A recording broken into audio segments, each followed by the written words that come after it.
Olá, bom dia, quase boa tarde, 11h47 da manhã, horário de Brasília. Está começando Opinião no Ar, notícia com opinião. Hoje, 26 de fevereiro, pela primeira vez desde a estreia do programa, nenhuma cidade brasileira faz aniversário. E o Silvio gosta tanto que eu capa lá umas cidades com os nomes diferentes. Hoje não tem. Mas hoje é o dia do comediante. Bom dia, Amanda. Bom dia, Silvio. Fiquei triste. Se eu soubesse disso antes, eu teria arranjado o aniversário de alguém para dar saudações aqui. Bom dia a todos. 11h47 a gente ainda pode ficar na rua, né? Não tem toque de recolher esse horário. Tem menos de 12 horas para você ficar por aí, viu? Daqui a pouco você vai ter que se recolher.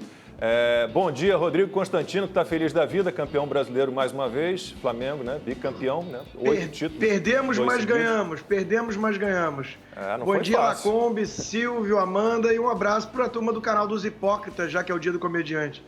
Boa, rapaziada da pesada, vale a pena seguir canal Hipócritas, gosto muito de todos eles. E olha, você pode acompanhar a Opinião no Ar também pelo YouTube, pelas redes sociais da Rede TV, Twitter, Facebook, Instagram, @Opinião Rede TV é o nosso Twitter e o nosso Instagram. A gente espera a sua participação. Use sempre a hashtag Opinião no Ar.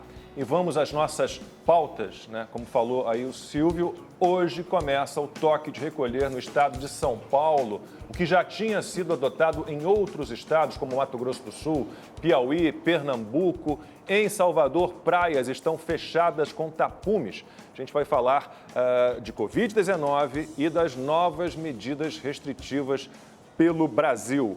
Pauta número 2, o preço dos combustíveis. Porque há tanta variação, dá para reduzir impostos sobre esses produtos? A política de preços da Petrobras pode mudar com a troca do presidente da estatal? Quais as chances de a Petrobras ser privatizada quando o Brasil vai depender menos do transporte rodoviário? A gente vai falar sobre tudo isso aqui no estúdio daqui a pouquinho com Pedro Rodrigues, sócio-diretor do Centro Brasileiro de Infraestrutura. E agora vamos à redação do Rede TV News. Hoje começa o toque de recolher no estado de São Paulo, medida que já tinha sido adotada em outros estados, com a justificativa de que é necessária para reduzir o número de casos de Covid-19. A repórter Estela Freitas tem as informações. Bom dia, Estela. Bom dia, Lacombe, a todos que acompanham a Opinião no Ar. Essa nova medida de restrição que complementa o Plano São Paulo começa hoje a partir das 11 da noite e vai até às 5 horas da manhã em todo o estado. Durante esse período, só os serviços essenciais podem funcionar. O governo de São Paulo prometeu intensificar a fiscalização contra aglomerações em festas clandestinas numa força-tarefa que envolve a Polícia Militar, a Vigilância Sanitária e o PROCON. As pessoas não serão multadas por circular no período de restrição. O comando da PM informou que serão realizadas blitzes de orientação. Essas medidas vão durar até o dia 14 de março. E outros estados do país também vão restringir as atividades. Em Santa Catarina, só os serviços essenciais vão funcionar de hoje até segunda-feira de manhã. Na Bahia, a circulação de pessoas fica restrita entre as 8 da noite e as 5 horas da manhã durante todo o fim de semana. A partir de amanhã, todo o estado do Rio Grande do Sul fica na bandeira preta, que restringe ainda mais as atividades. E o governador do Distrito Federal, Ibanez Rocha, anunciou que só os serviços essenciais estão autorizados a funcionar durante a noite a partir de segunda-feira.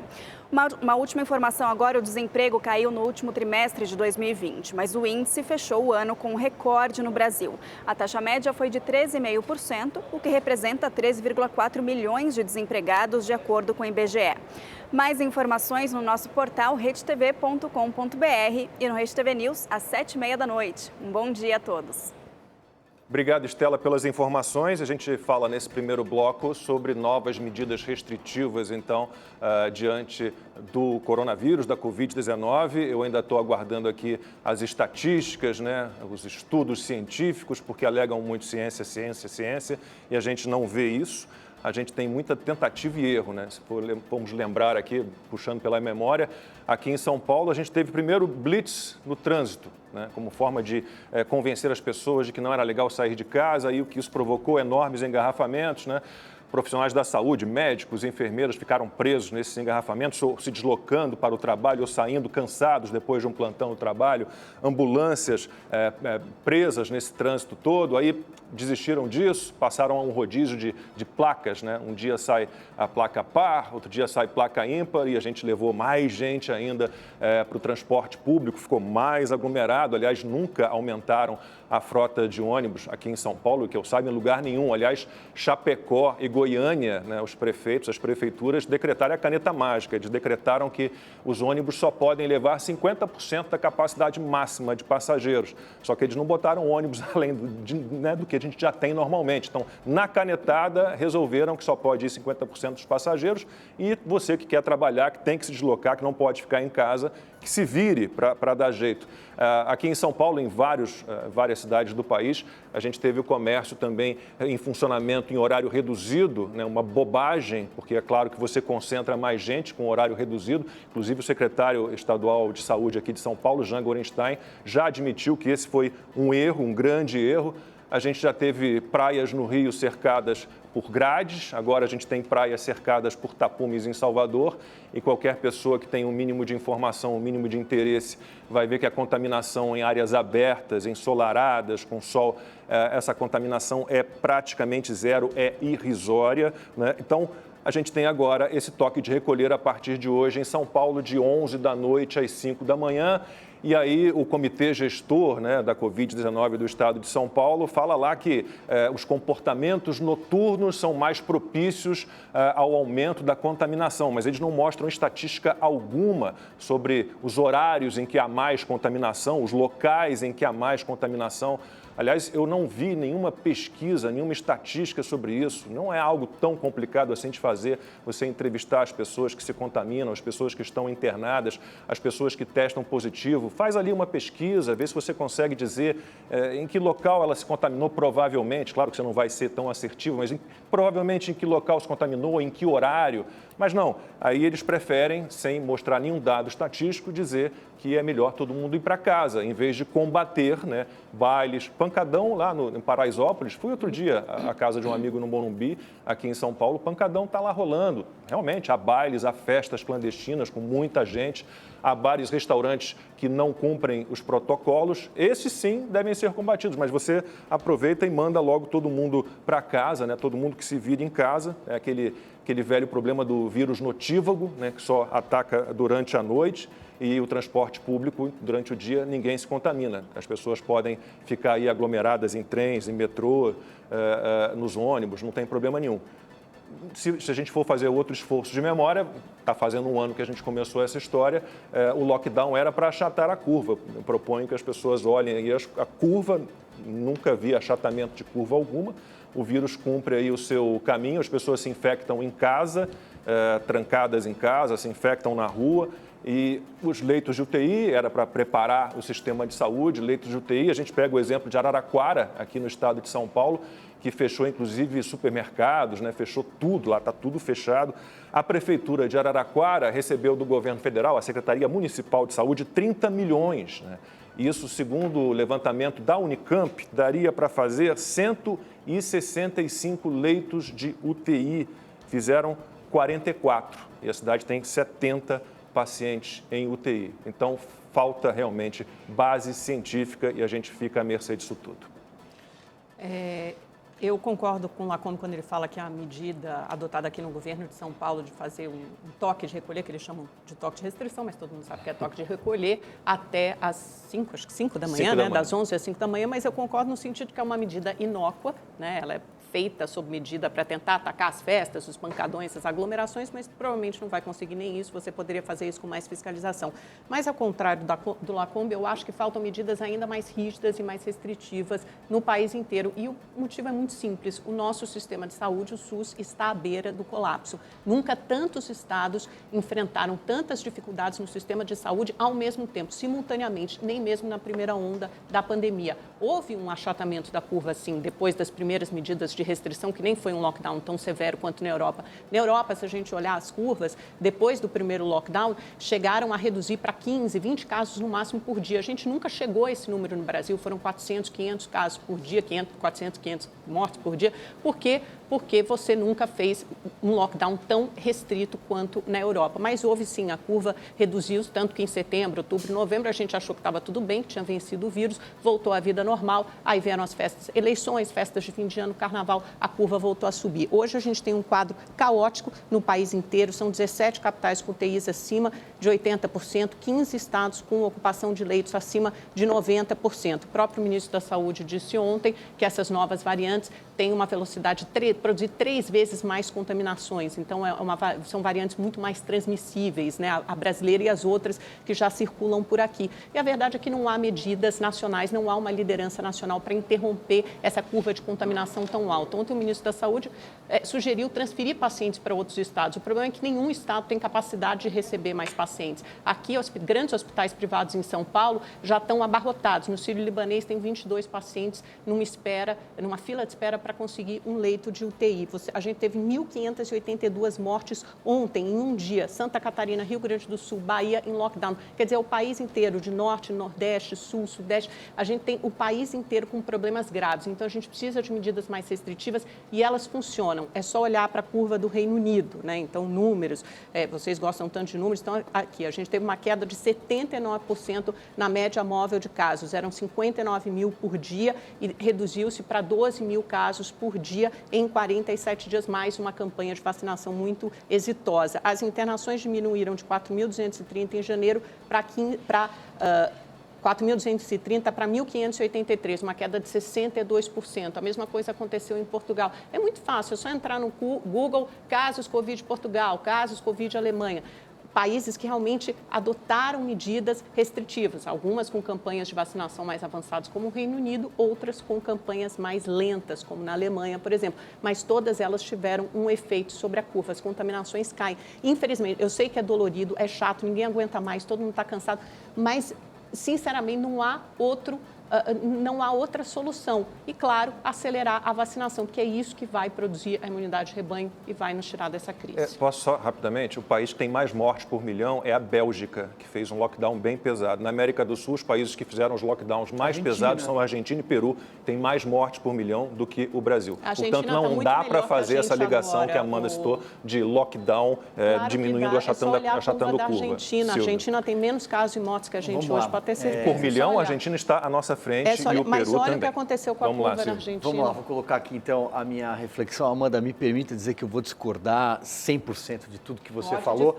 Não vou apresentar aqui tantos números, as manchetes olímpicas que inundam todos os nossos espectadores, seja aqui na tela da Rede TV, seja na internet, o tempo inteiro, os placares da morte. Eu acho que as pessoas estão de saco cheio de tudo isso.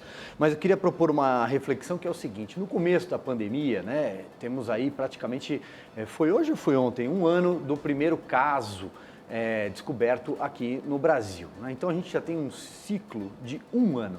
No começo, ninguém sabia o que fazer. Talvez até hoje ninguém tenha todas as respostas, é muito provável.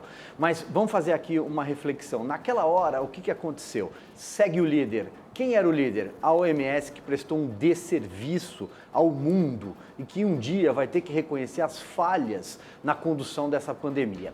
Segundo, vamos seguir então os países desenvolvidos, ricos, especialmente na Europa, porque afinal de contas foi lá que o vírus chegou primeiro. Ocorre que medidas que eu considero equivocadas lá, inclusive aqui na nossa América do Sul, por exemplo, funcionariam menos ainda. Estamos falando de países superpopulosos, com dimensões continentais, com diversas particularidades em cada região.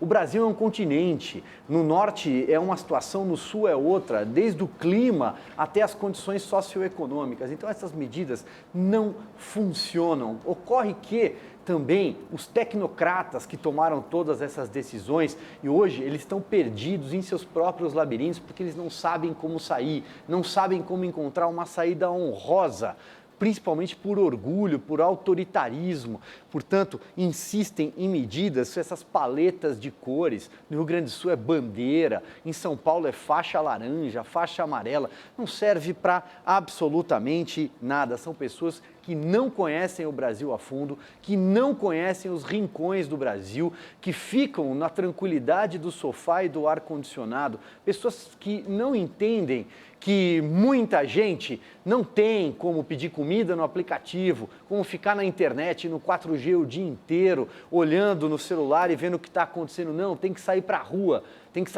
para comprar o almoço e, quiçá, sobrar para a janta.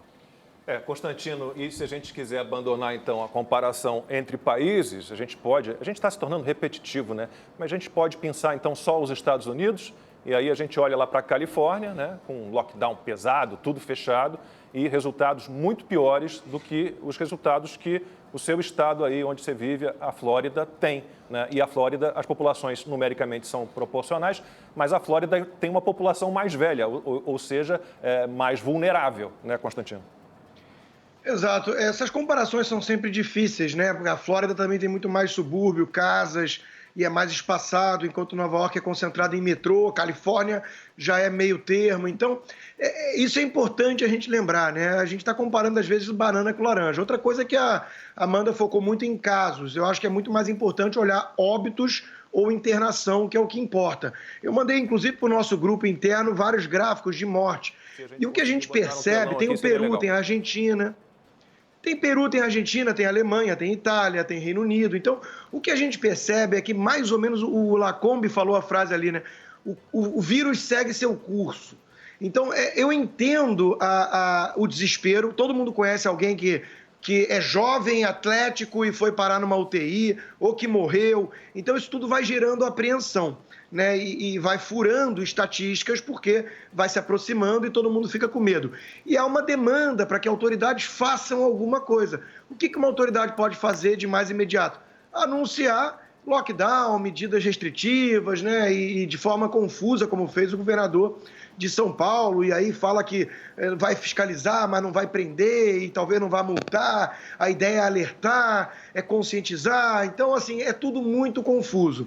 É óbvio que aglomerar em festas clandestinas no momento desses é uma coisa bastante insensível, né?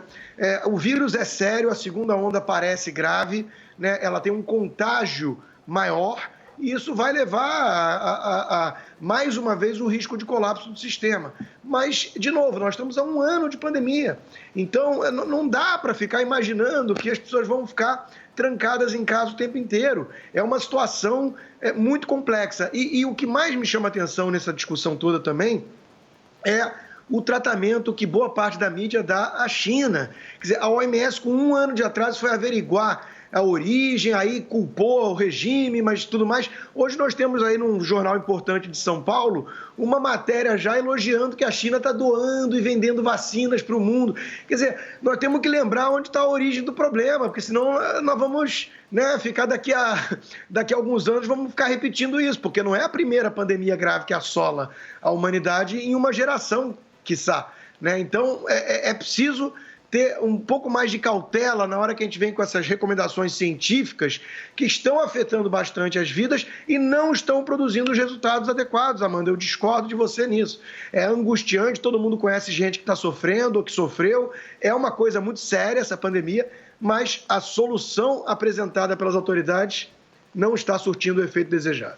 A taxa de letalidade ela varia de 0,5% a 2,5%, dependendo da faixa etária, portanto, é baixa. E, obviamente, se a gente tivesse aplicado corretamente todo o dinheiro que foi, né, fornecido para isso, a gente teria o Brasil aí com leitos de UTI, com leitos hospitalares, com um sistema de saúde que vivia sempre ali, né? Sempre viveu perto do colapso ou de uma situação não muito boa, mas a gente teria uma situação melhor, né? Porque a taxa de letalidade, repito, há sim exceções, mas a taxa de letalidade varia de 0,5% a 2,5%, dependendo. 250 mil mortes.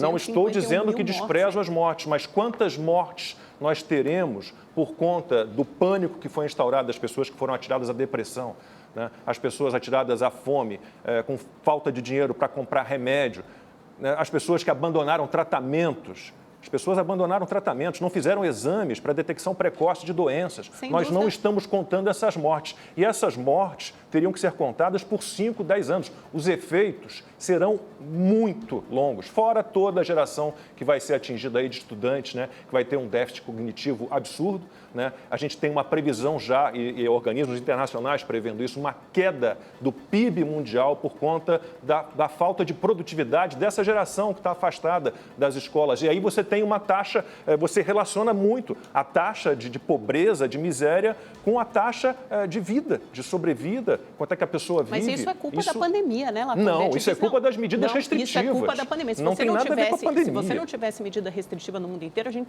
teria um caos sanitário e social muito maior. É um falso dilema essa coisa de saúde, de economia. Como é que uma sociedade doente vai trabalhar? Os responsáveis são quem... Agora a gente tem um horizonte, gente. A vacina é diferente da primeira onda, quando a gente não tinha nenhum horizonte. A saída é por meio da vacina e acelerar a compra e as campanhas de vacinação. Eu sei que é difícil, todos os países estão fazendo esforços, mas se você tiver uma liderança nacional e uma comunicação mais firme, isso pelo menos pode ajudar. Mas não é uma crise, não tem solução. Amanda, ninguém está falando contra a vacina. Ninguém aqui está falando contra a vacina. Eu só estou dizendo que as medidas de restrição agora têm um horizonte para acabar. Então, nós estamos criticando essas medidas autoritárias, que inclusive são autoritárias a tal ponto que nós estamos falando do direito de ir e vir, de liberdades individuais, de circulação. Em prol da saúde, de circulação. Que é um direito Na minha coletivo. cidade, por exemplo, eu não posso circular a partir das 8 da noite. Não é nem 23 horas, 8 da noite, porque a prefeita não quer que saia na rua depois das 8 da noite. Não vou no baile funk depois das 8 da noite, mas se eu precisar, eu posso ir? Tem gente que eu tenho que provar? Olha só, chegaram muitas mensagens, eu vou pensar só uma aqui. A Vani Lopes diz o seguinte: bom dia, lockdown, prisão de cidadãos, restrições, controle, toque de recolher. Seria uma ditadura o que estamos vivendo? Amigo, país com toque de recolher e prisão em flagrante eterna?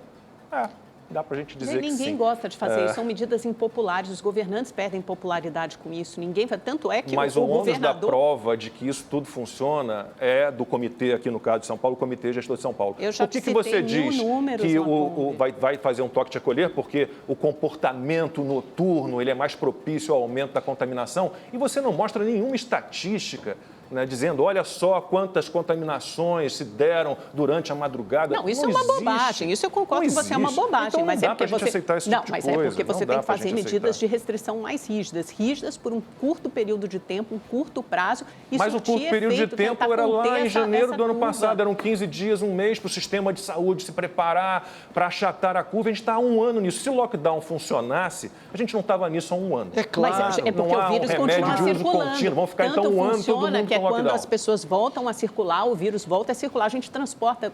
Nós somos vetores do vírus. O vírus não fica andando sozinho. Mas olha só, é uma infecção respiratória. Elas se contaminam por contato. Amanda, tem um detalhe que é o seguinte, está mais do que provado, são vários exemplos que a gente já trouxe, alguns aqui hoje, inclusive, de que os lockdowns, de que essas medidas Mas é porque vocês ignoram os meus exemplos. Certo. Eu também trouxe. Reino Unido, Alemanha, Portugal. Eu acho que o Rodrigo até usou ela outro dia, eu usei num texto da Oeste também, recentemente, Lacombe, que ela é atribuída a Einstein, mas não é comprovada, não está comprovado se é dele ou não, que é loucura, é você achar que você vai fazer a mesma coisa várias vezes e chegar a um resultado diferente. Não vai ter outro resultado. Esse lockdown não resolve. Gente, para mudarmos o assunto piora daqui a pouquinho, a vida das pessoas. Partimos para a pauta 2. Eu recomendo então que as pessoas pesquisem e olhem a tabela, né, de países com mais mortes por milhão e vejam lá os países que ocupam as primeiras posições. Foram os países que fizeram os lockdowns mais pesados. Portanto, fica fácil. Só você procurar a tabelinha. Está disponível aí na internet. Daqui a pouquinho também. A gente vai para a pauta número 2. Antes eu tenho um recado para você.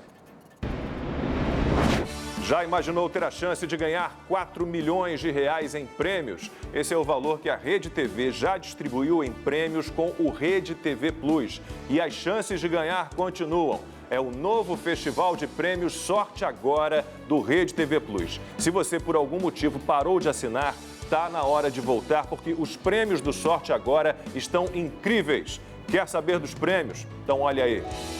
Olá, Lacombe! E aí, aí, gente, tudo bem? Opinião no ar. Você que tá curtindo, presta atenção. Ó, Scatena, eu tava querendo presentear uma pessoa muito querida, tá? Mas não é por causa de data comemorativa, não. É porque simplesmente essa pessoa vive com o celular descarregado. Ela sempre tá lá, pendurada numa tomada, sabe? Eita, Maurício, eu conheço, assim, muitas pessoas com esse mesmo tipo de problema, viu?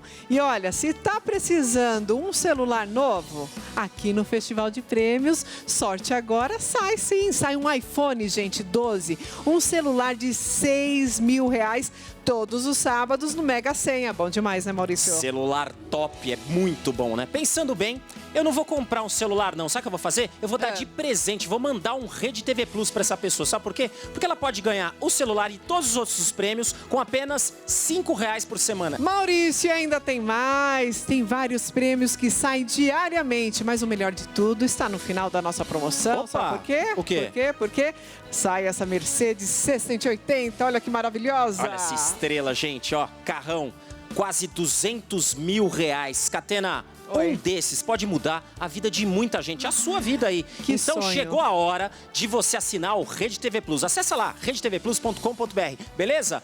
Gente, obrigado. Beijos. Até. Até Tchau, mais, tchau. Lacombe. 12h17, horário de Brasília. Opinião no Ar está de volta com a pauta número 2. Vamos falar do preço dos combustíveis e isso tem a ver com a vida de todo mundo, né? O preço dos combustíveis influencia no preço de tudo, né? De tudo que a gente consome, está presente no nosso dia a dia, não tem como escapar disso. Vamos falar um pouquinho dos impostos, dá para reduzir impostos sobre combustíveis, para reduzir o preço. Vamos falar de troca de presidente da Petrobras, privatização da Petrobras. Está aqui no estúdio com a gente já o Pedro Rodrigues, que é sócio do Centro Brasileiro de Infraestrutura, e a gente tem muitas perguntas. Vamos começar pela primeira aqui, que nos chega. Pedro, obrigado pela participação, boa tarde. Por que há tanta variação no preço dos combustíveis? Em outros setores a gente não vê o preço aumentar tanto em intervalos curtos, né? Basicamente, os combustíveis, eles são um derivado de petróleo, né? Então, a gasolina e o diesel, eles são derivados do petróleo cru. E o barril do petróleo, ele é volátil. O que é isso? O preço do petróleo, ele varia minuto a minuto, igual tem uma bolsa de valores de petróleo, mercados futuros, então ele vai variando. Conforme essa variação acontece, os preços vão subindo ou caindo. Somado a isso, como o barril do petróleo é cotado em dólar, a gente ainda tem o dólar, que é uma variante nessa conta. Então, se a gente tem dólar alto e barril do petróleo alto, preços de gasolina e de diesel vão estar altos. Se a gente tem petróleo baixo, dólar baixo, o preço vai cair. Então, a explicação para a subida ou descida do preço, ela é basicamente a variação do câmbio mais do barril do petróleo. Essa é uma explicação excelente e funciona principalmente para o mercado. Agora, quando o consumidor e o caminhoneiro sentem no bolso, isso pesa. Por exemplo, a gente teve 4 aumentos, né, seguidos da gasolina e do diesel do começo do ano para cá. Afinal de contas, a gasolina está barata ou cara comparada com outros países? A Petrobras ainda tem que fazer repasses. E como você atender minimamente a esse público quando reclama da alta do preço? Há alguma coisa a se fazer? A Petrobras pode fazer alguma coisa? A gasolina barata ou cara, a gente tem que fazer uma diferença, que é a gasolina na refinaria e o diesel na refinaria e o diesel é a gasolina na bomba para o consumidor. Por quê? No preço da bomba incidem impostos, margem da revenda, margem do dono do posto, né? Então o preço ele é sempre diferente. Se a gente pegar o preço na refinaria, a gente pratica o preço, hoje a Petrobras está praticando essa política, preço paridade importação. Então o que significa isso? Significa que o preço da gasolina no Brasil, ele é igual nos Estados Unidos, ele é igual no Reino Unido, ele é igual na Argentina. Por quê? Porque a gasolina também é uma commodity, assim como o petróleo e assim como o diesel. Mas, Pedro, por que aqui é mais cara? Por que aqui eu, da bomba, sinto esse preço muito alto? E aí a explicação é uma questão de política pública. Cada país tem um tipo de política. Eu vou pegar o seu exemplo do Reino Unido. O Reino Unido acredita que gasolina precisa desincentivar o uso da gasolina, o consumo da gasolina, por questões ambientais e por aí vai. O que ele faz? Ele tem um imposto, uma incidência tributária muito alta na gasolina. Então, a gasolina no Reino Unido, para o inglês, é mais cara que para o brasileiro. Ao contrário, um outro tipo de política é lá do nosso Rodrigo Constantino, nos Estados Unidos. Nos Estados Unidos, por exemplo, o imposto sobre a gasolina é menor, 10%. Então, para o consumidor final, aquele litro de gasolina é menor. Então, a explicação é o preço, como eu falei anteriormente, a volatilidade, mais uma questão de política pública que o país tem que entender e discutir aonde ele quer se encaixar. Pedro, vamos continuar então esse seu raciocínio, especialmente sobre incidência tributária, termo que você acabou de usar, em meio a toda essa turbulência envolvendo a troca de comando da Petrobras. O presidente Jair Bolsonaro foi lá e determinou, né, uma tabela que deve ser agora fixada nos postos de gasolina, determinando como é que é feito, como é que é formado, consolidado o preço da gasolina que você paga na bomba. Queria que você tentasse explicar didaticamente para quem está nos assistindo o que é imposto, quanto se paga de imposto, quanto é que é o preço do óleo, como é que funciona? Tá. Na gasolina, Silvio, basicamente 50% do preço da gasolina são tributos. Tá? Estaduais? Estaduais e federais. Tá? A maior incidência estadual que é o ICMS e ele varia de estado para estado. Então, vou te dar um exemplo para ficar claro. A gasolina mais cara do Brasil é no Acre. Por quê? Porque tem uma logística difícil para a gasolina chegar no Acre. Qual é a segunda? O Rio de Janeiro. Meu Deus! É o maior produtor do país. É o maior produtor de petróleo, a refinaria está ali. Por quê? Porque a incidência tributária de ICMS é muito alta sobre a nossa gasolina. Então, essa é a primeira colocação. O segundo são os impostos federais, que é o PIS e a COFINS, que é o que o Bolsonaro, o presidente, quer zerar para tentar diminuir o preço. Então, a diferença no diesel isso é menor. No diesel, 23% é tributos e o resto é margem de revenda e tem um percentual alto ainda de biodiesel, que é 14% do preço. Agora, uma questão que a gente precisa pensar é o presidente está falando de diminuição de impostos para tentar diminuir preço. Não é meio contrassenso você incentivar, diminuindo impostos, o consumo de um combustível fóssil e poluente? Então, essa questão também precisa ser colocada. E aí, eu acho que, quer dizer, e também entendendo que o preço da gasolina e do diesel é livre, isso é importante a gente colocar. Se você abastecer num posto, pegar o Rio de Janeiro, no Leblon, a gasolina tem um valor. Se você abastecer num posto em Nova Iguaçu, a gasolina tem outro valor. Por quê? O preço do combustível é livre, assim como o preço do pão, da cerveja, do azeite, da lata de Coca-Cola. Isso as pessoas às vezes acham que não. Então, se você tem um posto com variação, isso é natural e faz parte do mercado. Constantino, melhor era que a Petrobras já tivesse sido privatizada há muito tempo, né? Quando valia bem mais e antes do saque do PT, a estatal, né? Não, sem dúvida, né? E vamos lembrar que ela tem um monopólio ainda no Brasil, não da distribuição, mas do refino, né? É quase um monopólio. Então, eu queria perguntar exatamente isso para o Pedro, né? Como é que fica essa situação, uma vez que é uma empresa de capital misto, com controle estatal, e gera essa demanda política por algum tipo de ação do presidente. E aí, junto ainda, sobre a questão do preço, o Pedro já explicou no início, mas é porque o presidente andou criticando a falta de transparência. E o presidente que foi demitido ou não vai ser renovado no comando da empresa agora, o Roberto Castelo Branco, falou que não é como se o presidente decidisse o preço isolado em casa. Quer dizer, existe uma fórmula que a empresa segue, era aquela fórmula paramétrica no passado. Então, é uma coisa que pode ser meio confusa, mas não quer dizer que seja arbitrária. Ela tende a seguir os preços internacionais de um produto que é uma commodity. Então, se pudesse explicar isso e falar da questão do monopólio, como é que afeta? Constantino, ótima pergunta. É o seguinte, a Petrobras é uma empresa sui generis, né? Porque ela não é nem uma empresa privada e nem uma empresa estatal. Então, uma empresa privada de petróleo é o exemplo que tem nos Estados Unidos, a ExxonMobil, uma empresa privada.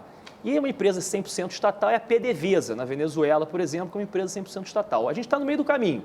Então, a Petrobras é uma sociedade de economia mista, o que significa que o governo é controlador, mas ele também tem acionistas privados que precisam ser respeitados. Então, o presidente não pode acordar e fazer o que ele bem quiser com a Petrobras, precisa seguir regras, compliance da empresa, principalmente depois do que a gente viu na Operação Lava Jato, que isso se apertou cada vez mais. Essa transparência de preço que ele coloca, a gente precisa analisá-la de uma forma um pouco cuidadosa, porque transparência de preço de um mercado que é livre significa que eu vou imputar custo para aqueles agentes. Então, o posto vai ter que abrir as suas contas, quanto é que o posto está ganhando, quanto que a distribuidora está ganhando. Você imagina se todos os supermercados, quando a dona de casa entrasse, olha, quanto custa o feijão, quanto o supermercado está ganhando, quanto isso aqui é custo de transporte. Isso é perigosíssimo. Assim, eu acho que não faz sentido. Faz sentido a gente seguir, como eu falei anteriormente, regras de mercado, como é aí nos Estados Unidos. O mercado tem uma regra e funciona. O preço sobe quando tem quando tem que subir e desce quando tem que descer. E a função social da empresa, que a estatal tem que ter, eu acho que toda empresa tem que ter uma função social. E a gente está vendo até o ESG, né, que está tão na moda aí nos investidores. Tem que pensar no meio ambiente, tem que pensar no social, tem que pensar na governança. Agora, a função social da Petrobras não é controlar preço, nem tabelar preço, como foi feito no governo do PT. Função social da Petrobras, o que aconteceu ontem? Petrobras teve um lucro fabuloso, pegou parte desse lucro, voltou para o seu acionista majoritário, que com esse dinheiro, por exemplo, pode comprar mais de 200 milhões de doses de vacina. Isso é função social da empresa, é pagar 129 bilhões de reais por ano de impostos e tributos. Agora, a função social dela não é, na minha opinião, segurar preço de gasolina e de diesel. O PT fez isso, segurou, a Dilma fez isso, né? O PT saqueou a Petrobras e a Dilma cometeu um outro erro, que foi liberar um financiamento muito fácil para a compra de caminhões. Então, a gente já tem um transporte no Brasil, o modal principal é o rodoviário, e você tem hoje uma frota de caminhões enorme com uma demanda menor. Como é que você administra isso? Quer dizer, essa função social não vai incluir essa possível pressão dos caminhoneiros, digamos, chantagem dos caminhoneiros? Exato. Essa política da Dilma, ela rendeu 2 problemas para a Petrobras, 3. Um ficou nas páginas policiais, que todo mundo conhece. Um foi uma multa que a Petrobras tomou nos Estados Unidos, dos acionistas, que fez uma negociação e pagou 3 bilhões de dólares para os acionistas. E a outra foi a empresa que sofreu e pagou 40 bilhões de dólares de prejuízo por tabelar e segurar e não repassar os preços para os combustíveis. E aí, Lacombe, a gente vai na sua outra pergunta, que são os caminhoneiros. O caminhoneiro, ele é uma força, né, motriz da economia, importante nos Estados Unidos, importante no Brasil, importante em tudo que é lugar. Por que nos Estados Unidos não tem greve de caminhoneiro? Um conselheiro da Petrobras deu uma entrevista essa semana, o Marcelo Mesquita, dizendo, olha, os Estados Unidos é um país rico, tem petróleo, não tem estatal de petróleo e não tem greve de caminhoneiro. Isso acontece porque a gente tem um descompasso na economia, né, como você colocou, o governo Dilma incentivou a compra de caminhões de tal forma que desestabilizou o mercado, ou seja, tem muito caminhão e pouco frete. Então, isso vai apertando a margem do caminhoneiro autônomo de tal forma que qualquer aumento na composição de custo desse caminhoneiro, e o diesel é um desses produtos, faz com que ele não consiga repassar para o preço do frete esse aumento. E aí tem toda essa comoção que a gente está colocando. Então, o problema não é o preço do diesel só, porque se o pedágio também subisse, o preço do pneu, isso tudo faz parte da composição de custo do caminhão, do caminhoneiro. Acontece que o diesel é mais volátil e esse repasse acontece mais rápido e logo ele sofre primeiro o repasse do diesel. Todo respeito aos caminhoneiros, tá? Uma categoria extremamente importante. Aliás, durante o confinamento maior, eu ia praticamente toda semana ao Rio de carro e os caminhoneiros estavam lá trabalhando, mas o país depende desse modal rodoviário, né? E tem, como disse o Pedro, tem muito caminhão, é uma situação muito delicada. A gente continua a conversa daqui a pouquinho, agora eu tenho um recado para você. A hora da sua sorte é agora. Se você que é assinante do Rede TV Plus já está participando dos sorteios do Sorte Agora, tem chances reais de ganhar todos os dias. E eu sei que você é esperto e quer ter vantagem, né? Então, aponte a câmera do seu celular para esse QR Code premiado aqui na tela, que você vai ganhar agora 100 pontos. Mas corre porque ele fica aqui por apenas 5 minutos. Quanto mais pontos você acumula, mais chances tem de ganhar. É o Festival de Prêmios Sorte Agora. Estamos de volta aqui falando de preço dos combustíveis, de Petrobras. A palavra está com a Amanda. Porque, apesar disso tudo, né, dessa dificuldade de mexer no preço da Petrobras e, enfim, os preços têm que flutuar livremente, seguem a paridade internacional, o fato é que o presidente Bolsonaro tem esse direito, tem essa prerrogativa de trocar. O presidente trocou e, mais do que isso, colocou um general para comandar a Petrobras, Joaquim Silvio Luna. Que mensagem ele manda para o mercado que pode estar por trás disso, Pedro? Amanda, eu acho que a questão não é se ele poderia fazer, e sim se ele deveria ter feito. Então, acho que essa mensagem... Poder ele pode. Poder ele pode, sim, porque, como eu falei, é uma empresa, uma sociedade de economia mista, na qual o governo é controlador e tem as suas prerrogativas. Se ele deveria, qual é a leitura do mercado? Olha, a gente tem um presidente que apresentou um lucro ótimo, quer dizer, um resultado excelente da empresa. O maior de toda a história. Está conseguindo desvencilhar as armadilhas financeiras que tinha dentro da empresa. Então, por que trocar esse sujeito? E o general Tenho certeza que ele deve ser uma pessoa super preparada, até porque um homem que foi chefe do Estado-Maior brasileiro não pode ser uma pessoa despreparada. Agora, não tem experiência no mercado de petróleo. Então, o mercado olha para isso e fala, olha, será que esse general vai continuar essa política, vai continuar fazendo os desinvestimentos que tem que ser feito?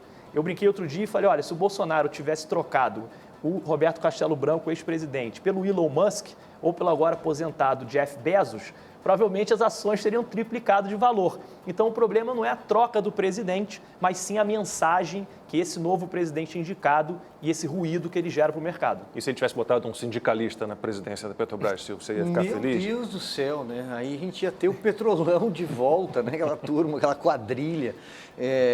Mas olha só, Pedro, a minha pergunta, na verdade, eu queria... É a tua resposta anterior até ao nosso break. Ainda um pouco sobre privatização ou não, a questão é a seguinte, a gente tem a Petrobras, que é uma gigante, né? Não se tem... Os números falam por si só, a Amanda acabou de citar aqui resultados muito bons, inclusive do agora ex-presidente. Não tenho crítica ao Silva e Luna, pelo que a gente ouve, foi um bom ministro da Defesa, atuou muito bem em Itaipu Binacional, tem um currículo bom. Mas a questão é, partindo do princípio dessa governança de alguma forma política, qual é o caminho para a gente despolitizar a Petrobras se não for vender a Petrobras? Né? Ao contrário de outras empresas estatais deficitárias, vou dar aqui um exemplo, a EBC, por exemplo, a empresa que está debaixo dela está a TV Brasil, a antiga Rádio Brás, a Agência Brasileira, é deficitária em 500 milhões de reais por ano, por exemplo, para citar uma, tá? Mas a Petrobras não. Então, assim, qual é o outro caminho? Porque a gente tem que partir da prerrogativa de que os políticos no Brasil, eles roubam, né? Roubam. Então, às vezes a gente tem que votar, isso aqui vai roubar um pouquinho menos e tal. Mas, partindo dessa prerrogativa, como despolitizar a empresa se não vender? Como você colocou muito bem, Silvio, a Petrobras, ela é a menina dos olhos da política brasileira. É uma das joias da coroa, né? Você tem noção, a Petrobras, ela é a maior empresa do hemisfério sul, né? Aqui do hemisfério sul da América Latina. Ela é responsável direto ou indiretamente por 15% do PIB nacional. É uma empresa que ela tem funcionários e cargos no Brasil inteiro, são mais de 100 mil. Então, ela, todo governante, como controlador, olha para essa empresa com um certo cuidado. E aí o que você colocou muito bem, a solução, e a gente tem que discutir isso alguma hora no Brasil, é o seguinte, tem sentido o Brasil ser governo de uma empresa de petróleo? Olha os países que fazem isso, é Venezuela, é a Arábia Saudita, que tem outro tipo de política. O Brasil tem que olhar, o Brasil é um continente, tem que olhar para o modelo americano. Não tem sentido nenhum. Os Estados Unidos é um país que tem petróleo, não falta petróleo, e tem empresas privadas, não tem nenhuma estatal. Então, eu acho que a resposta é essa, a palavra é privatização. Apesar de ser difícil de falar, né, no momento que o Brasil vive, ninguém conseguiu, de fato, enfrentar esse negócio, né? Mas é a única solução. Enquanto a gente tiver presidente da Petrobras sendo nomeado pelo presidente da República, a gente vai continuar tendo gerência política. Constantino já a gente já está dando risada. Você está fazendo propaganda, Constantino. Constantino já... Eu acho que nisso nenhum de nós vai discordar, né? Privatize já mesmo, Constantino. Não, é porque, na verdade, eu queria pegar um gancho nisso que o Pedro disse, né? Aqui nos Estados Unidos, o petróleo é mais estratégico ainda, né? É o xerife do mundo, mantém uma máquina de guerra, uma economia industrial e não tem uma Petro USA. O que o presidente fez, né, tá dentro da prerrogativa dele, mas o problema que pegou para o mercado foi a forma e o timing, né? E é isso que eu queria jogar para o Pedro de volta. A forma, né, foi criticando o presidente da Petrobras, né, falando que ele ficou em casa. Eu até entendo que ele quisesse ali uma postura de liderança diferente e isso pegue para ele. Mas aí depois a gente viu uma campanha de difamação do Roberto Castelo Branco por uma certa militância bolsonarista. E isso me parece bastante injusto, né? Os números estão aí, reduziu a dívida em mais de 35 bilhões de dólares. É uma empresa muito endividada em dólar, herança maldita, legado do PT, né? Então, tudo isso é importante. E talvez tenha faltado tato. A questão dos caminhoneiros é delicada, mas não tem nada que eu possa fazer. E não tem, né? Mas o presidente está querendo acenar para essa base e aí o mercado lê que ele vai mexer no preço na mão, né? Na marretada, falou em petróleo é nosso, falou em função social, que são coisas que remetem a um Ciro Gomes, né? A um próprio PT, não a um Paulo Guedes. Então, eu queria jogar de volta para o Pedro essa questão para ele fazer uma avaliação técnica do que foi essa gestão do Castelo Branco nesses últimos 2 anos na empresa. Eu brinco, Rodrigo, que se o petróleo é nosso, pode vender a minha parte. Ela tá à venda. A minha também. Né? A minha também. E o presidente Bolsonaro, na verdade, como você colocou bem, a forma, às vezes, que ele coloca e o time é complicada, né? Então, às vezes, é aquela solução, né? Se o sujeito tem uma dor de cabeça, ele tem 2 soluções. Ou ele toma remédio, ou ele arranca a cabeça. E o presidente, às vezes, tem essa política de arrancar a cabeça, e foi o que aconteceu. Então, a leitura, principalmente dado o momento e dado o passado, né? A gente não tem um passado, nosso passado nos condena, sim, para os investidores, né? Dado esse passado, fica-se com medo dessa ingerência que o presidente possa ter dentro da empresa. O Roberto Castelo Branco foi um excelente presidente, né? Ele conseguiu colocar a empresa no rumo. Eu brinco que mesmo que se chegar um Ciro Gomes, talvez, ou alguém com uma outra visão, para tirar o rumo que ele colocou é difícil, porque ele conseguiu vender ativos que não tinham sentido para a empresa, conseguiu dinamizar a empresa de uma forma absurda, conseguiu fazer com que a empresa investisse, né, no ativo que dá maior retorno para ela, que é o pré-sal.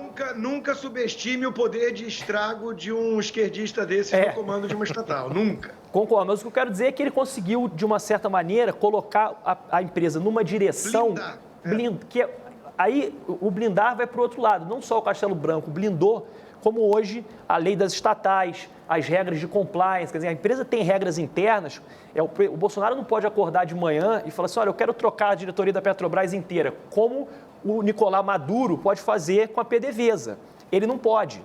Então, apesar dele ter o controle da empresa, existe uma certa regra, não é uma bagunça total, existem regras que precisam ser seguidas. Então, mas voltando aqui ao seu ponto do Roberto Castelo Branco, acho que a gestão dele foi excelente, ele conseguiu fazer coisas que outros não conseguiram, né, implementar e principalmente vender ativos que pesavam no portfólio de ativos da empresa, que não tinha mais sentido para a Petrobras ter esse tipo de coisa. Pedro, então, vamos ampliar um pouco a conversa sobre infraestrutura. A gente tem o ministro Tarcísio Gomes de Freitas fazendo um belo trabalho, com muita concessão, com uso de batalhões do Exército, quer dizer, com pouco dinheiro, mas realizando muito. O nosso modal principal, como disse, é o transporte rodoviário, mas em termos de infraestrutura, você enxerga um avanço com ferrovias, hidrovias e portos, integração entre esses modais todos que a gente tem? Eu acho que, com certeza, eu acho que o ministro Tarcísio, no governo Bolsonaro, talvez seja um ponto aí de convergência, de excelência, né? Acho que é difícil alguém discordar do que ele está fazendo um excelente trabalho, melhorando as infraestruturas que precisam ser melhoradas, porque senão a gente entra em gargalos e aí realmente só o caminhão para nos salvar. Então, o problema dos caminhoneiros, além de tudo que a gente falou de ter muito caminhão, dessa coisa toda, o Brasil tem pouquíssimos modais de escoamento. Então, um país que tem a potência agrícola, que é o Brasil, você pensar em exportar e escoar soja em estradas, muitas vezes de barro, estradas onde o caminhão não passa, se chover, fica aquele represamento de caminhão, portos que demora 15 dias para um navio entrar e poder atracar e descarregar, um país que não tem ferrovia. As ferrovias estão sendo feitas agora, as últimas foram o Barão de Mauá, na época do Império. Então, o país, obviamente, precisa de hidrovias. O Brasil é um país rico em rios, tem rios enormes, porque a gente não tem mais hidrovias. Então, acho que isso tudo precisa ser feito. Agora, é óbvio, né, Lacombe, o investimento em infraestrutura, ele não é igual você comprar um pão ou investir numa padaria. São investimentos pesados, né, de longo prazo, e para o investidor botar o dinheiro, precisa de projeto claro, precisa de segurança jurídica e precisa do país mostrar que direção que ele quer ir. Se a gente ficar nesse meio do caminho, quem que vai botar esse dinheiro e ficar sentado num compromisso de 10, 15, 20 anos? É muito difícil. A gente retoma a conversa daqui a 15 segundos.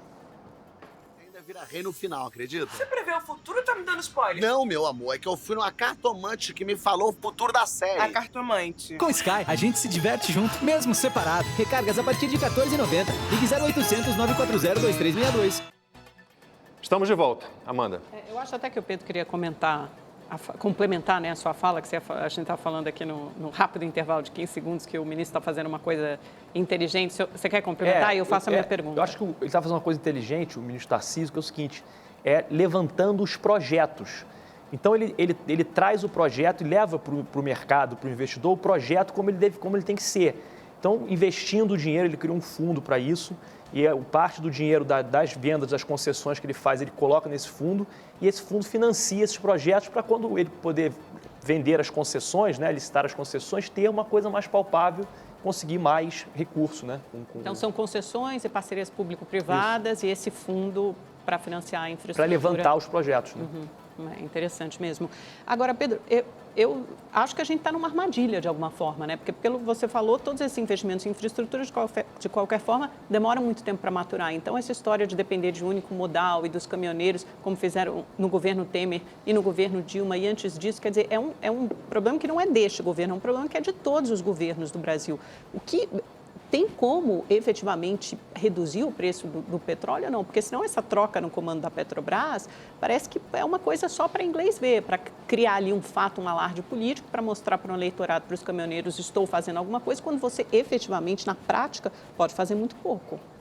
Amanda, a solução que a gente está colocando aqui, de ferrovias, hidrovias, de melhorar as estradas, isso tudo é uma solução de muito longo prazo. Exato. Assim como privatizar a Petrobras. Apesar de todos aqui concordarmos que ela deve ser privatizada, isso é uma solução do que deveria ser, né? Mas o fato, o que é e que não deveria ser para cá, é congelamento e tabelamento de preço. Isso aqui a gente tem que excluir dessa mesa. E a gente fica no meio do caminho, que é o que você está colocando. Como o caminhoneiro, quem abastece o carro, né, diminuir essa volatilidade de preço. Esse modelo existe em outros países, acredito que esteja sendo discutido aqui também, dadas as declarações dos ministros, do próprio presidente, que seria um fundo de estabilização de preço. O que é isso? Um fundo criado pelo governo, no qual o preço, quando subisse, voltaria esse dinheiro para o fundo, quando o preço caísse, quando o preço caísse, voltaria esse dinheiro para o fundo, quando o preço subisse, o fundo aportaria dinheiro. Isso é o modelo colombiano? É o modelo que a Colômbia pratica no cobre e outros países fazem isso também. Para que isso, basicamente? Seria o governo falando, olha, eu entendo que o mercado é volátil, eu entendo que tem que ter liberdade de preços, porém, eu não quero que a população brasileira, dada a dependência que temos de combustíveis, sofra com essa volatilidade.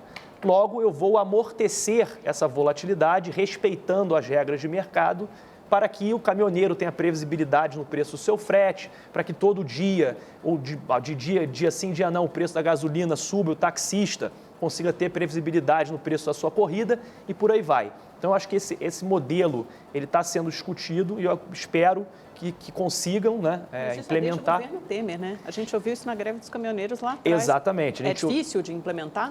Antes disso, né? O Rodrigo Constantino está fazendo sinal antes disso. É difícil, como tudo no governo é difícil, né? O áudio do Rodrigo estava fechado. Não, é uma discussão bastante antiga isso, e faz sentido, né? É uma discussão antiga que faz sentido. Agora, implementar é difícil? É difícil. Como tudo no Brasil, toma tempo, né? Precisa se criar o fundo, de onde vem o dinheiro, como é que faz. Mas eu acho que a gente precisa enfrentar, de alguma forma, esse problema. O presidente deu uma solução mais momentânea, que foi zerar o PIS e a COFINS, né? Que são dois que, na minha opinião, não sei se vão surtir efeitos na bomba, porque o preço pode ficar represado, isso não é assim imediato, né? Como as pessoas acham que é, e não é. E depois o Brasil tem um problema fiscal gigante. Então, se ele tira dinheiro do combustível, alguém vai pagar essa conta. Custam 5 bilhões, né? Só não tem almoço grátis. Então, qual setor da economia vai pagar essa conta? Agora, Pedro, expandindo ainda, continuando aqui na área da infraestrutura, e por falar em coisas antigas, uma das principais dificuldades, uma das principais barreiras, por exemplo, que o ministro Tarcísio enfrenta, e os seus antecessores também passaram por isso, são os ambientalistas de carteirinha, né? Você tem aquela profissão ambientalista, né? São pessoas que são contra a expansão de fronteira agrícola, otimização da infraestrutura e os modais no país, o pessoal que realmente acha que tudo bem, vamos viver de açaí e está tudo certo daqui para frente.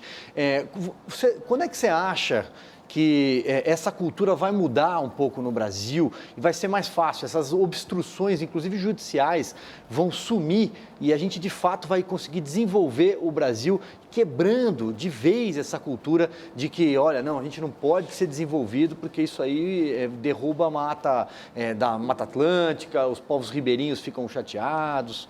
Eu acho, Silvio, que existe aí esse tema é bem árido, né? Então, a preocupação ambiental, ela existe e tem que existir, né? Mas, óbvio que em excesso, ela é super questionável, a preocupação ambiental não pode parar o país. Mas aqui, a gente às vezes vê uma situação, igual a maldição do petróleo. O Brasil tem maldição do petróleo antes do petróleo. Então, a gente aqui quer ter regra ambiental, muitas vezes, igual a da Alemanha, sem ter infraestrutura alemã. Então, isso precisa falar junto. Eu acho que falta comunicação, na minha opinião, né? Falta comunicação de explicar esse tipo de coisa. A gente precisa, sim, pensar no progresso. Acho que o Brasil não tem a renda per capita alemã, nem suíça, né? O Brasil tem a renda per capita baixa. O Brasil é um país pobre. Então, a gente precisa pensar em ter qualquer tipo de oneração, de onerar mais ainda, dificultar o crescimento de infraestruturas, que possa baratear o custo para o brasileiro em razão ambiental, tem que ser pensado com carinho, porque o ESG, né, Environmental, Ambiental, Social, Social e Governança. Eu acho que aqui no Brasil a gente devia pensar o social primeiro, antes do ambiental. Acho que um país que tem a desigualdade que a gente tem aqui, a gente pensar em ambiental, eu acho muito injusto você pedir para um ribeirinho no Pará não ter um celular ou gerar energia solar mais cara, intermitente e não ter um gerador a diesel. Eu acho isso uma injustiça. Eu vou te dizer que o ribeirinho... nunca pensaram nisso. Mas eu vou te dizer que o ribeirinho quer ter o celular. O problema são esses xiitas ambientalistas que andam com a carteirinha. Não, ele não pode ter celular, ele quer continuar lá do jeito que ele está. A gente tem reservas indígenas, por exemplo, no Brasil, que são do tamanho de estados. Né? Você não pode fazer nada numa margem ali de X quilômetros, porque, coitado dos índios. Gente, os índios não são um problema do Brasil, né? Mas, olha, a questão ambiental envolve muito dinheiro também, né, Constantino? Tem muito dinheiro aí na parada. O Silvio tem uma mania chata de roubar minhas perguntas, porque a gente está antenado, né? E eu tinha marcado aqui, eu vou fazer um pouco diferente então, mas respondendo a Amanda, né, 14% do território nacional está na mão do povo, das comunidades indígenas. Claro que eles não são o problema são os xiitas que não querem deixar desenvolver o país e essas aldeias. Agora, sobre quem vai pagar a conta antes da história do cobertor oculto, eu tenho só a resposta para o Pedro, queria dar aqui, né? Somos nós. Né? Quem tem a máxima velha na política, né? Benefícios concentrados e custos dispersos. Quem tem sindicato ao seu lado, lobby, condição de parar o país, tem mais poder do que o cidadão, do que o afegão médio, como diz, né? Então, nós é que vamos pagar a conta. Mas a pergunta é essa, né? O Pedro falou logo no início da nossa conversa sobre combustível fóssil e tudo mais. E eu queria que ele fizesse uma avaliação disso. Aqui nos Estados Unidos estamos discutindo o Green New Deal, o Joe Biden chegou já vetando com ordem executiva o pipeline do Alasca lá, o Keystone, acho que o Putin deve estar muito feliz com isso. A revolução do fracking aqui permitiu com que os Estados Unidos tivesse, né, uma produção de petróleo que mudou o jogo, inclusive no Oriente Médio, tudo. Então, existe esse trade-off, né? O combustível tem um problema ambiental, por outro lado, não seria um luxo excessivo de ricos você tentar falar só em energia limpa e tudo mais na condição do mundo de hoje, Pedro? Estamos de volta e antes do intervalo, o Rodrigo Constantino fez para o Pedro uma pergunta sobre transição energética, né? Será que a gente vai abandonar os combustíveis fósseis? E nosso operador de microfone, Buiú, está ali no início do programa, ele estava dizendo que ele quer muito ter um carro elétrico, só para avisar o Buiú que o carro elétrico não é zero poluente, né? Basta olhar os estragos que as minas lá que tiram o minério usado nas baterias fazem no meio ambiente, o descarte dessas baterias. E aí temos, Pedro, aquele exemplo de Fernando de Noronha, né? Proíbe motor a combustão, carro com motor a combustão, e a energia elétrica em Fernando de Noronha é gerada por uma usina termoelétrica movida a óleo diesel. Então, Constantino, essa pergunta é a pergunta que hoje no setor de energia, né, todo mundo procura responder. Que a transição energética ela é uma realidade, ela é. Então, que o mundo vai se livrar dos combustíveis fósseis no futuro, isso vai. E o mundo já passou por isso outras vezes. Então, se a gente lembrar, o mundo já teve como fonte primária de energia a madeira. E depois surgiu o carvão, que dominou uma transição energética. Tivemos a segunda, que era o carvão, passou a ser o petróleo, a segunda transição energética. E a gente caminha para uma terceira, que o Acordo de Paris quer que seja feita nos próximos 30 anos. Se a gente olhar a história, as duas outras levaram 100 anos cada uma para acontecer. E a diferença é que as outras duas, elas foram trocadas de um combustível quase que único por um outro único. E eu acho que essa terceira, ela na verdade vai ser uma multiplicidade de fontes.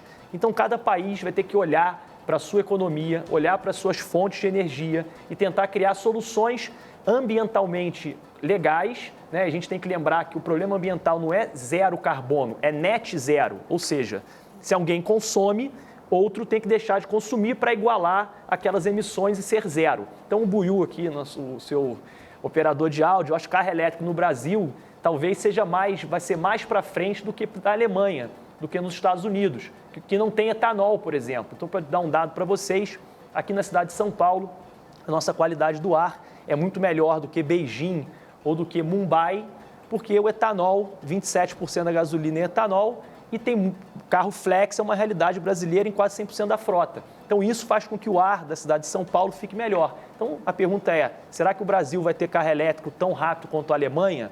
E a discussão, Rodrigo, é sempre a velocidade dessa transição.